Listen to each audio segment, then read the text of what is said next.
আসসালামু আলাইকুম ওয়া রাহমাতুল্লাহি ওয়া বারাকাতুহু। হামদান ওয়া শুকরান লিল্লাহি সুবহানাহু ওয়া তাআলা ওয়া সলাতু ওয়া সালামু আলা রাসূলিল্লাহ। সুপ্রিয় দর্শক, 7 হর্সমেন প্রেজেন্স রমজান আলো অনুষ্ঠানটি যেখানে বসে দেখছেন সকলকে জানছি আন্তরিক শুভেচ্ছা। পাওয়ার্ড বাই গণস্বাস্থ্য হোমিও কো স্পন্সর হিসেবে রয়েছে ইকরাম হোসাইনিয়া মাদ্রাসা। দর্শক, প্রতিদিন একটি অনন্য বিষয় নিয়ে আলোচনা করে আজও তার ব্যত্যয় ঘটেনি। আজ আলোচনা বিষয় নির্ধারণ করেছি অপচয় রোধে ইসলাম।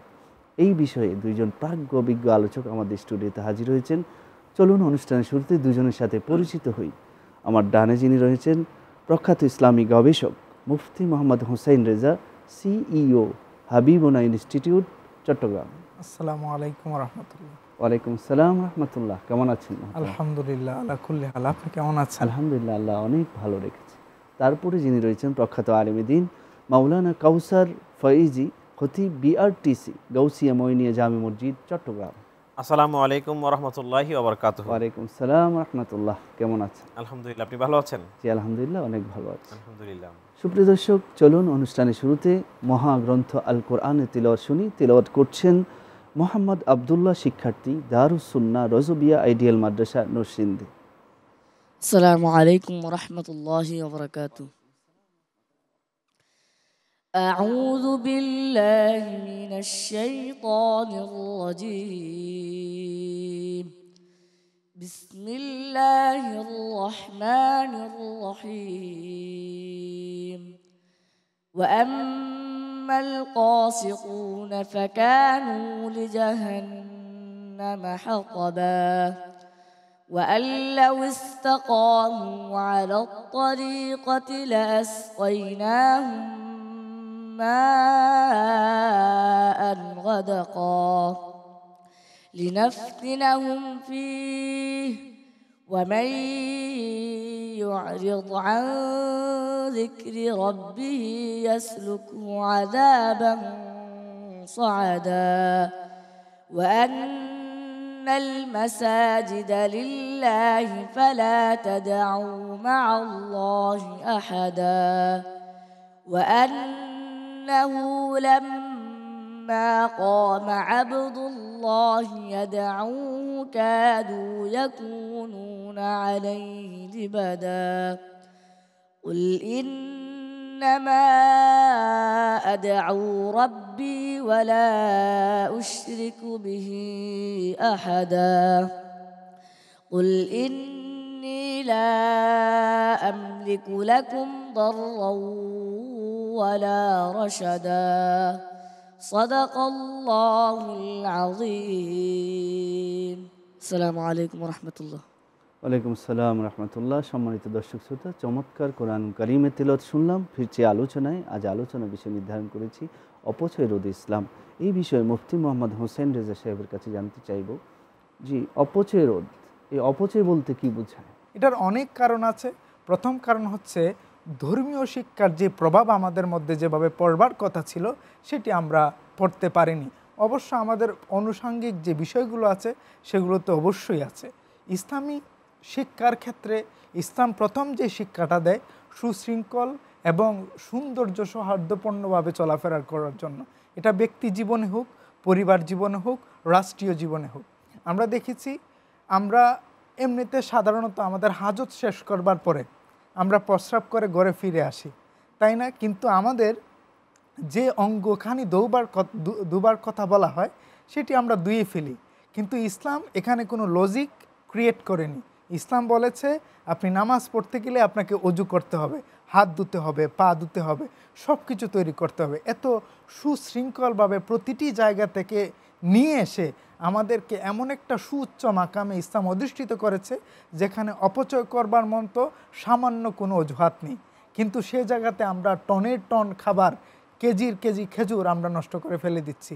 আজকে আমাদের বাজারে দেখা গিয়েছে আমাদেরকে উচ্চ দামে উচ্চ মূল্যে জিনিসপত্র কিনতে হচ্ছে। ওনারা সে খাবারগুলো বিভিন্ন নদী নালায় অপচয় করছেন, কিন্তু গরিবের জন্য সেগুলো কম দামে দিয়ে দিচ্ছেন না। এটাই হচ্ছে প্রকৃতপক্ষে অপচয়ের একটি উৎকৃষ্ট উদাহরণ। এই জায়গা থেকে বের হয়ে আসতে হলে আমাদের অন্তরের মধ্যে যে জিনিসটিকে ঢুকাতে হবে সেটি হচ্ছে দ্বীনে রাসূলুল্লাহি সাল্লাল্লাহু আলাইহি সাল্লামের শিক্ষা। আমেরিকান একজন স্কলার, নাম হচ্ছে আসরার রশিদ, উনি দেখিয়েছেন এক মগ পানি দিয়ে কিভাবে অজু করতে হয়। আমরা ইবাদতের ক্ষেত্রে গেলে দেখা যায় আমরা ট্যাপ ছেড়ে দেই, অথচ বলা হচ্ছে ইন্নাল মুবাযযিরিনা কানু ইখওয়ানুশ শায়াতিন। এবং আল্লাহ পাক সূরা আরাফে অত্যন্ত সুন্দর করে বলেছেন যে ইন্নাহু লা ইউহিব্বুল মুসরিফিন, আল্লাহ কখনো যারা অপচয়কারী এদেরকে পছন্দ করেন না। এবং এটা সরাসরি কুরআনের পাকে নস হিসেবে এসেছে। কোরআন সুন্নাহ বিরোধী চমৎকার আলোচনা করছিলেন। যে মোহতারাম আপনার কাছে জানতে চাই যে অপচিরোধী ইসলামের আর কি কি দিক নির্দেশনা রয়েছে? এই অপচয়ের মাধ্যমে আমাদের মধ্যে অভাব সৃষ্টি হতে পারে এবং যে দুর্ভিক্ষ সৃষ্টি হয় অপচয়ের মাধ্যমে, একটা কৃত্রিম দুর্ভিক্ষের সৃষ্টি করে কিছু মানুষ এটাতে ফায়দা লুপে নেয়। আবার কিছু মানুষ দেখা যায় এই অপচয়ের মাধ্যমে অত্যন্ত কষ্টের সম্মুখীন হয় এবং তাদের জন্য দুবেলা খাওয়াটা তাদের জন্য অত্যন্ত কষ্টকর হয়ে যায়। এই বিষয়গুলো আমরা তখনই এড়িয়ে যেতে পারবো যদি আমরা ইসলামকে আমরা চর্চা করি। আল্লাহ রাসূল সাল্লাল্লাহু আলাইহি ওয়াসাল্লামের যেই এই দিন ব্যবস্থা, এই জীবন ব্যবস্থাকে যদি আমরা পরিপূর্ণভাবে আমরা যদি ফলো করে অনুসরণ করি, তবে আমরা এই অপচয় রোধে আমরা সোচ্চার হতে পারবো।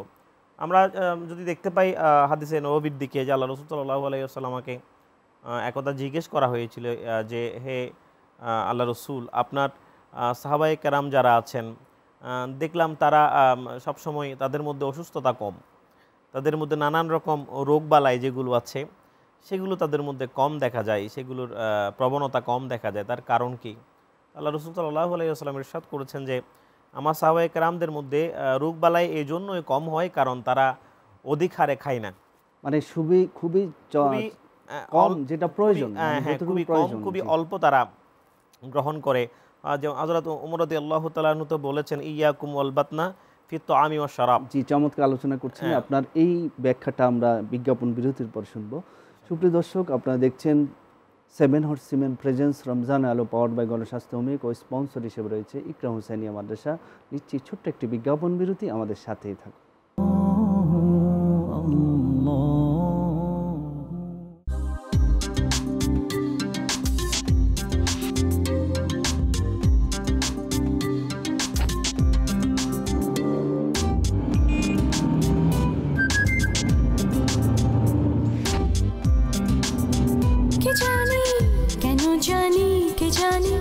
কখন জানি কে জানি দিল মনের কোণে হাতছানি, কেন জানি কি জানি।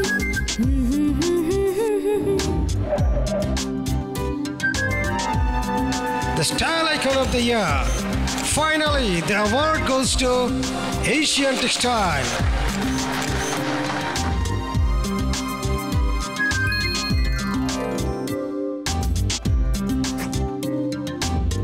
Asian Textile, এই যুগের স্টাইল।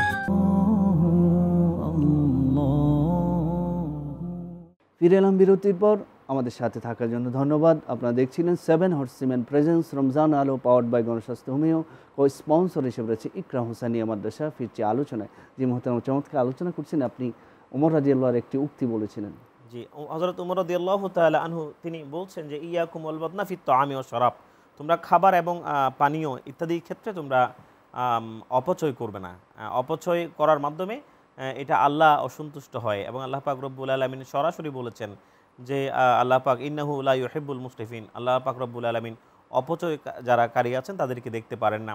ইসলাম কিন্তু মানুষকে এমন নয় যে ইসলাম মানুষকে কোনো সুন্দর কাপড় চোপড় পরিধান করতে, ভালো কোনো খাবার খেতে মানা করেছে, নিষেধ করেছে, এমনটা কিন্তু নয়।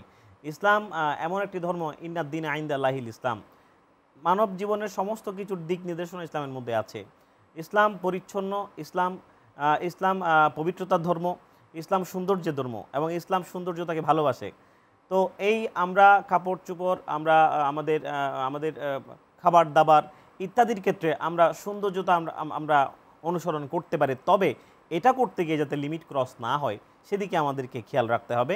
আল্লাহ পাক বলেছেন তোমরা যখন নামাজ পড়তে যাবে তখন তোমরা সুন্দর সুন্দর কাপড় চোপড় পরিধান করো। বিশেষ করে আমরা জুমার নামাজে যখন যাই আমরা সুন্দর সুন্দর পাঞ্জাবি, আমরা টুপি দেই, আতর দেই গায়ে, সুরমা মাখি। তো আল্লাহ আল্লাহ আল্লাহ পাক রব্বুল আলামিন বলেছেন যে তোমরা সুন্দর সুন্দর কাপড় পরিধান করো, কুলু তোমরা খাবার খাও এবং তোমরা পানীয় পান করো, তবে তোমরা ওয়ালা তুসরিফু তোমরা অপচয় করবে না। কারণ অপচয় যদি করো সেক্ষেত্রে তোমরা হয়ে যাবে যারা অপচয়কারী তারা শয়তানের ভাই, যেটা হচ্ছে আমরা সূরা আরাফের মধ্যে 31 নম্বর আয়াতে আমরা দেখেছি।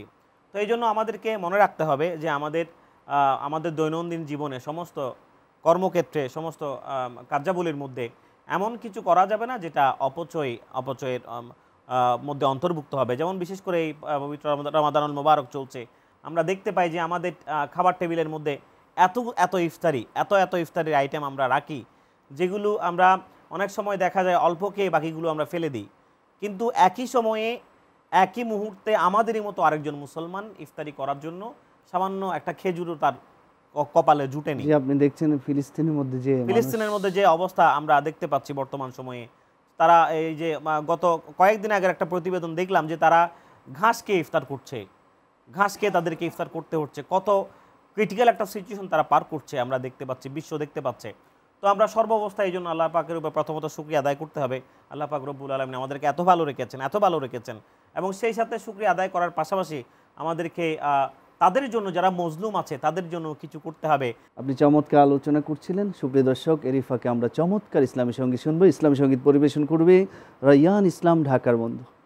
আসসালামু আলাইকুম ওয়া রাহমাতুল্লাহি ওয়া বারাকাতুহু। টিক টিক টিক টিক যেই ঘড়িটা বাজে ঠিক ঠিক বাজে, কেউ কি জানে সেই ঘড়িটা লাগবে কয়দিন কাজে। টিক টিক টিক টিক যেই ঘড়িটা বাজে ঠিক ঠিক বাজে, কেউ কি জানে সেই ঘড়িটা লাগবে কয়দিন কাজে। ঝকঝক ফক ফক করে যতদিন ঘড়ির চেহারা, ততদিন তারে কিনতে চাই যে খরিদ্দারেরা।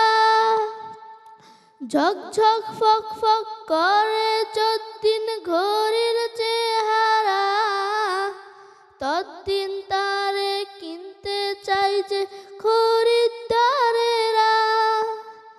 সময় মতো সময় দিলে সবখানে বিরাজে, কেউ কি জানে সেই ঘড়িটা লাগবে কয়দিন কাজে। টিক টিক টিক টিক যে ঘড়িটা বাজে ঠিক ঠিক বাজে, কেউ কি জানে সেই ঘড়িটা লাগবে কয়দিন কাজে। চক চক তক তক জীবন ঘড়ি করে যতদিন, দাম থাকে তার সবার কাছে বন্ধু ততদিন।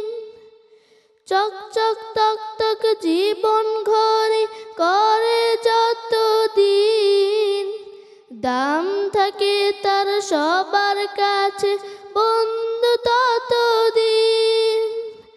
মনের মাধুরী মিশিয়ে সাজায় নানান সাজে, কেউ কি জানে সেই ঘড়িটা লাগবে কয়দিন কাজে। আসসালামু আলাইকুম ওয়া রাহমাতুল্লাহি ওয়া বারাকাতুহু। সুপ্রিয় দর্শক, চমৎকার ইসলামী সঙ্গীত শুনলাম। ছোট্ট আরও একটি বিজ্ঞাপন বিরতি, আমাদের সাথে থাকুন।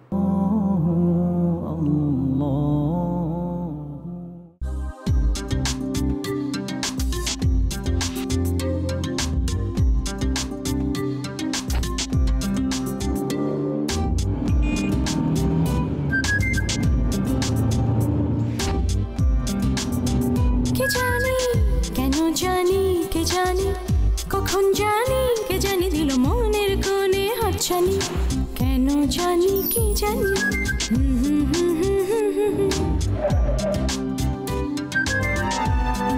The Style Icon of the Year. Finally, the award goes to Asian Textile.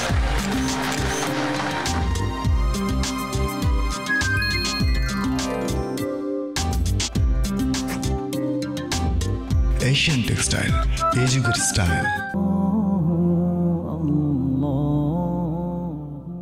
ফিরে এলাম বিজ্ঞাপন বিরতির পর। আমাদের সাথে থাকার জন্য ধন্যবাদ। আপনারা দেখছিলেন 7 হর্সমেন প্রেজেন্স রমজান আলো পাওয়ার্ড বাই গণস্বাস্থ্য হোমিও ও স্পন্সর হিসেবে রয়েছে ইকরাম হোসাইনিয়া মাদ্রাসা। ফিরছি আলোচনায়। চমৎকার আলোচনা শুনছিলাম। যে মোহতারাম হুসাইন রেজা সাহেবের কাছে আবারও জানতে চাই যে আমাদের দেশে দেখাচ্ছে, আপনি অপচয়ের বিভিন্ন সংখ্যা স্ট্যাটিস্টিক্স আলোচনা করছিলেন, যে বিয়ের অনুষ্ঠান যা অনেক অপচয় করছে, যে আপনি খাবার যেখানে একসাথে সাজিয়ে অনেক খাবার আছে কিন্তু অনেক নষ্ট করে চলে যাচ্ছে। এই অপসংস্কৃতি, এই অপচয় থেকে আমরা কিভাবে মুক্তি পেতে পারি? তো আমরা অনেক সময় বিয়ে নিয়ে অনেক ফ্যান্টাসিতে ভুগি এবং আমাদের প্রথমেই মাথায় যে জিনিসটা থাকে যে আমরা অনেক আত্মীয় স্বজনকে খাওয়াতে হবে এবং কনের বাড়ির পক্ষরা অনেক বেশি আয়োজন করতে হবে। এটা ইসলাম সম্পূর্ণভাবে নিষেধ করে দেয় এবং এই জন্য রসুল পাক সাল্লাল্লাহু আলাইহি ওয়াসাল্লামা ওয়ালিমার মতো সুন্দর একটা সুন্নাহ প্রথা চালু করেছেন, যেটা বরের পক্ষ থেকে আয়োজন করবে। তো আমরা সাধারণত এখানেই কিন্তু একটা ব্যাপার চলে আসা, অর্থাৎ বরের বাড়ি থেকে যখন ওয়ালিমার আয়োজনটা হয় তখনই কিন্তু সংখ্যাটা অনেক বেশি কমে যায়। মানুষের একটা মেন্টাল প্রেশার থাকে যে আমি কখনো কনের বাড়ি থেকে জামাইয়ের বাড়িতে 500 বা 1000 মানুষ নিয়ে যেতে পারবো না। এখানে কিন্তু খাবারের অনেক অংশ একটা কমে যায়। দ্বিতীয়ত, পারিবারিক শিক্ষার একটা খুব গুরুত্ববহ এখানে প্রমাণ করে। আমি যদি আমার বাচ্চাকে ছোটোবেলা থেকে বিয়েতে এভাবে বড় বড় জিনিস খেয়ে খেয়ে বড় করি, তাহলে সেও হচ্ছে মানুষকে খাওয়ানোর একটা মেন্টালিটি তৈরি করবে। তৃতীয়ত, এটা তো পুরোপুরিভাবেই একটা কুসংস্কার এবং আমাদের সমাজে কিছু কিছু কুসংস্কার এমনভাবে আমাদের সাথে মিশে গিয়েছে, আমরা এটাকে কখনোই কুসংস্কার হিসাবে মেনে নিতে রাজি না। অতএব আমরা যারা বুদ্ধিজীবী বা যাদের সমাজের আলেম ওলামা আছেন বা সমাজকর্মী যারা আছেন, এই বিষয়ে প্রশাসন সহ সবাই যে নিরপেক্ষভাবে দৃষ্টি আকর্ষণ করবেন যেন কোনোভাবে একটা বিয়ে বাড়িতে অপচয় রোধকারী কোনো ধরনের খাবারের আয়োজন না করা হয়। চতুর্থ যে বিষয়টি বলতেই হয় যে রসুল পাক সাল্লাল্লাহু আলাইহি সাল্লামের দিন সবসময় অভাবীদের উপরে নির্ভর করেছে। আপনি আবু বকর সিদ্দিক রাদিয়াল্লাহু তাআলা আনহু থেকে শুরু করে এভাবে আইমা মুজতাহিদিন সলফে সালিহিন যারাই আছে, যাদেরকে আমরা যোগ্য অনুসারী হিসাবে দেখেছি, ওনারা ইলম অর্জনের ক্ষেত্রে ওনাদের জান পর্যন্ত কুরবান করে দিয়েছেন, কিন্তু কখনো ওনারা খাবার দাবার ফুর্তি আমেদের মধ্যে এটা কখনোই ওনারা রাখেননি। এবং আল্লাহ পাক কুরআনে সরাসরি বলেছেন যে তাদেরকে আমি জান্নাতে নিক্ষেপ করব যারা দুনিয়ার মধ্যে ভোগ বিলাসে মত্ত ছিল।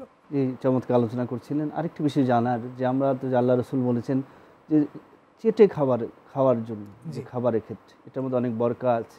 জি, এটা কিন্তু এক ধরনের অপচয় যদি আমরা চেটে না খাই। এই চেটে খাওয়া সম্পর্কে একটু বলবেন। রসুল পাক সাল্লাল্লাহু আলাইহি সাল্লাম সাহাবায়ে কেরামদেরকে নিয়ে যখন একসাথে বসেছিলেন, তখন কিছু কিছু সাহাবায়ে কেরাম খাবারের থালাতে শেষে খাবার রেখে দিয়েছিলেন। তো রসুল পাক সাল্লাল্লাহু আলাইহি সাল্লাম বলছেন, এটা সবগুলো তোমরা খাবার ছেটে ফুটে খেয়ে ফেলো, কারণ তোমরা জানো না আল্লাহ পাক খাবারের কোন অংশের মধ্যে বরকত রেখেছেন। অর্থাৎ রসুল পাক সাল্লাল্লাহু আলাইহি সাল্লাম এটাই নির্দেশ করতে চেয়েছেন যে খাবারের শেষ অংশে অনেক বরকত দেখা যায় এবং যখন খাবারের কোনো একটা অংশ যদি এটা মাটিতে পড়ে যায়, রসুল পাক সাল্লাল্লাহু আলাইহি সাল্লাম বলেন যে জান্নাতের সুবাতাস পাওয়ার জন্য এটাই যথেষ্ট যদি সে ওই খাবারটা কুড়িয়ে আবার খেয়ে ফেলে। আমরা লক্ষ্য করি যারা এইভাবে চেটে ফুটে খায় সমাজের মধ্যে, তাদেরকে একটু নেগলেকশন করে, এই তো মডার্ন যুগের না, সে তো ওল্ড এজের। মানে এই যে অবজ্ঞা করা, আসলে এরকম অবজ্ঞা করে আসলে যারা মুসলমান হিসাবে এটা কতটুকু যুক্তিসঙ্গত? কুরআন আসার আগ পর্যন্ত পৃথিবীতে যত সভ্যতা ছিল 100 বছর 200 বছর 500 বছর পরে প্রত্যেকটি সভ্যতা বিলীন হয়ে গিয়েছে। একমাত্র কুরআনুল কারীমের যে সভ্যতা, এই সভ্যতা আমরা কখনো বিলীন হতে দেখিনি এবং এটা এই কারণেই সত্য এবং চিরন্তন হিসাবে।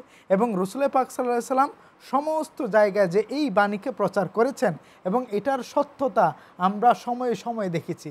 অতএব এই যে সুন্নাহ, ছেটে পুটে খাওয়া যে সুন্নাহ, এটা আমার রসুলে পাকের কাছ থেকে এসেছে, যার মাধ্যমে আমরা আল্লাহকে বিশ্বাস করেছি, লৌহ কলম সহ আমরা লাউহে মাহফুজকে বিশ্বাস করেছি, কুরআনকে বিশ্বাস করেছি। কুরআনের প্রত্যেকটি খবরকে বিশ্বাস করার আগে নবী করিম সাল্লাল্লাহু আলাইহি ওয়াসাল্লামকে আমাদেরকে বিশ্বাস করতে হয়েছে। তিনি যেহেতু বলেছেন এই খাবারের মধ্যে, ছেটে পুটে খাবারের মধ্যে বরকত আছে, পৃথিবীর যত আধুনিকতাই আপনি দেখান না কেন, এটি আমাদের মতো কখনোই সভ্যতার আঙ্গিকে পড়ে না। চমৎকার আলোচনা করছেন, আপনাকে ধন্যবাদ। সুপ্রিয় দর্শক, আসুন আমরা চেটে পুটে খাই এবং অপচয় রোধ করি। এই অপচয় অত্যন্ত গর্হিত কাজ, অন্যায় কাজ। আমরা এই আমলে অভ্যস্ত হই সকলেই, এই আশা এবং প্রত্যাশা ব্যক্ত করছি। সম্মানিত আলোচক আমাদের মাওলানা কাউসার ফয়েজী সাহেবের কাছে জানতে চাই, যে চমৎকারভাবে বলছিলেন এই যে অপচয় রোধের ক্ষেত্রে আমরা আমাদের দেশীয়ভাবে কি আমরা যদি আইন করি অথবা রাষ্ট্রীয়ভাবে কি পদক্ষেপ নিলে অপচয় রোধ করা যাবে? এই অপচয় রোধ করাটা আমরা প্রথমত করতে পারি। করার জন্য আমাদেরকে পারিবারিক শিক্ষার দিকে বেশি গুরুত্ব দিতে হবে। একটা মা বা বাবা যদি তার সন্তানকে যদি ছোটবেলা থেকে যদি অপচয় সম্পর্কে শেখায়, তাহলে তার ক্ষতির বিষয়গুলো তাকে যদি জানায়, আল্লাহর ভয়। জি, যেহেতু আমরা জানি কুল্লু মৌলুদিন ইউলিদু আলাল ফিতরা, প্রত্যেক মানুষ ফিতরাতের উপর জন্মগ্রহণ করে এবং প্রত্যেক কুল্লু শাইইন ইয়ারজিউ ইলা আসলিহি, প্রত্যেক জিনিস তার মূলের দিকে ফিরে যায়। তো একজন সন্তান যখন দেখবে তার মা বাবা ছেটেফুটে কাচ্ছে, একজন সন্তান যখন দেখবে তার মা ওই প্লেট থেকে পড়ে যাওয়া ভাতের দানাটাকে তুলে আবার খাচ্ছে, তাহলে ওই সন্তান ছোটোবেলা থেকেই এই জিনিসটা শিখতে পারবে যে না, আমাদের ইসলাম হয়তো এমনই, ইসলামের সৌন্দর্যটা এমনই, ইসলামের শিক্ষাটা এমনই, সে তখন আর ওয়েস্টার্ন কালচার ফলো করবে না। জি, চমৎকার আলোচনা করছি না আসলে। এইভাবে আমরা যদি পারিবারিক এবং রাষ্ট্রীয়ভাবে এগিয়ে আসি, চমৎকারভাবে ইসলামের সেই প্র্যাকটিক্যাল লাইফ আমরা জীবনে বাস্তবায়ন করতে পারবো। আপনাদের দুজনকে ধন্যবাদ আমাদের অনুষ্ঠানে মূল্যবান সময় দেওয়ার জন্য। সুপ্রিয় দর্শক, আপনারা দেখছেন 7 হর্সিম্যান প্রেজেন্স রমজান আলো পাওয়ার্ড বাই গণস্বাস্থ্য হোমি, কো স্পন্সর হিসেবে রয়েছে ইকরা হুসাইনিয়া মাদ্রাসা। আজ এই পর্যন্ত, ভালো থাকুন, সুস্থ থাকুন। ওমা আলাইনা ইল্লাল বালাগ। আসসালামু আলাইকুম ওয়া রাহমাতুল্লাহি ওয়া বারাকাতুহু।